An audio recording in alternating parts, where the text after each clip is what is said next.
नमस्कार मंडळी. आज आपण मखानाबद्दल सर्व माहिती जाणून घेणार आहोत. मखाना काय आहे, तो कशापासून तयार केला जातो, तो आपल्या आरोग्यासाठी किती हितकारक आहे आणि रेसिपी म्हणजेच मसालेदार रेसिपी ही सुद्धा आज आपण बघणार आहोत. तर तुम्ही व्हिडिओ स्किप न करता व्हिडिओला जुळून राहा आणि व्हिडिओ पूर्ण बघा. फॉक्स नट्स किंवा लोटस सीड.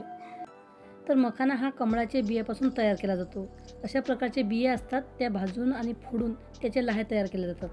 एक प्रकारच्या हे लाह्या म्हणजेच मखाना, याला आपण मखाना म्हणतो. तर आजची आपली रेसिपी मसालेदार मखाण्याची. रेसिपी अतिशय पौष्टिक आहे, सोपी आहे, झटपट होणारी आहे आणि चविष्ट आहे. तर त्यासाठी आपल्याला मखाना घ्यायचा आहे. तर तुम्ही एक बाऊल भरून म्हणजे जवळपास 200 ग्रॅम मी मखाना घेतलेला आहे ही रेसिपी बनवायला.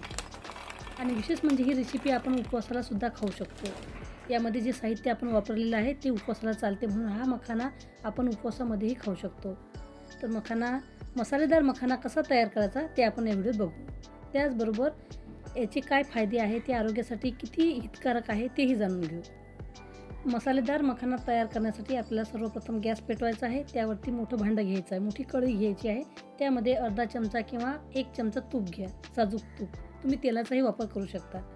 त्यामध्ये आता मखाना टाकायचा आणि कमी गॅसवरती मखाना भाजायचा आहे.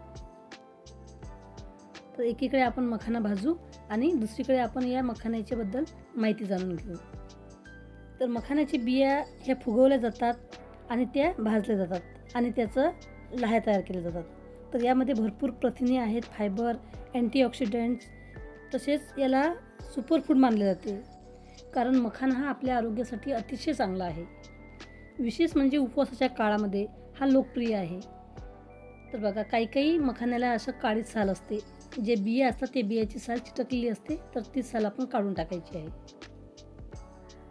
आणि मखाण्यापासून खीर तयार करतात, वेगवेगळ्या चिवडा तयार करतात. अनेक पदार्थामध्ये या मखाण्याचा वापर केला जातो. तसेच ड्रायफ्रूट्सचे लाडू असतात, त्यामध्येही मखाना टाकला जातो. आजकाल ज्या प्रोटीन पावडर मिळतात किंवा घरी बनवल्या जातात त्याच्यामध्येही मखाण्याचा सर्रास वापर केला जातो. तर मस्त मखाना आता आपण भाजत आहे. गॅस मोठा ठेवायचा नाही, कमी गॅसवरती मस्त खमंग मखाना भाजायचा आहे. जोपर्यंत तो कुरकुरीत होत नाही, तोडून बघितला की तो लगेच फुटायला पाहिजे, त्याचा चुरा व्हायला पाहिजे, तोपर्यंत आपल्याला मखाना भाजायचा आहे. माझ्याकडे कढीपत्ता थोडासा भाजलेला होता, तो मी टाकलेला आहे. जर तुम्ही ताजा कढीपत्ता घेत असाल तर तुम्ही तुपामध्ये ज्यावेळेस आपण फोडणी देतो, म्हणजे तुपाची फोडणी, त्यावेळेस कढीपत्ता टाकायचा, नंतर मखाना टाकायचा. याच फोडणीमध्ये तुम्ही जिरेही टाकू शकता, जर तुमच्याकडे जिरे पावडर नसतील तर. माझ्याकडे जिरे पावडर असल्यामुळे मी फोडणीला जिरे टाकले नाही. तर अशा पद्धतीने आपल्याला हा मखाना भाजून घ्यायचा आहे. आजची आपली रेसिपी मसालेदार मखाण्याची आहे आणि उपवासाला चालणारी आहे. तर त्यासाठी आपण आता अर्धा चमचा जिरे पावडर घेतलेली आहे, अर्धा चमचा आमचूर पावडर घेतलेली आहे, अर्धा चमचा उपवासाचं मीठ घेतलेलं आहे, सैंधवी मीठ घेतलेलं आहे आणि अर्धा ते पाऊण चमचा तुमच्या चवीनुसार तिखट घ्यायचं आहे, लाल तिखट.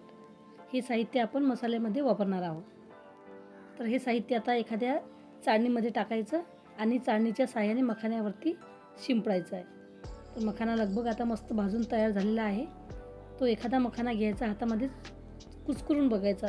तर सहजासहजी जर तो तुटला, त्याचा चुरा झाला, म्हणजे आपला मखाना मस्त परफेक्ट भाजून तयार झालेला आहे. तर बघा, आता यावरती आपल्याला जो मसाला आपण आता तयार केलेला आहे तो टाकायचा. अशा प्रकारे आपल्याला हा मसालेदार मखाना तयार करायचा आहे. जर तुम्ही रेसिपी बनवत असाल तर तुम्हाला किती मसालेदार मखाना हवा आहे त्यानुसार तुम्ही हा मसाला कमी जास्त करू शकता. जसे की जिरे पावडर, आमचूर पावडर, मीठ आणि यामध्ये तुम्ही पिठी साखरही टाकू शकता. तुमच्या चवीनुसार पिठी साखरही टाकू शकता.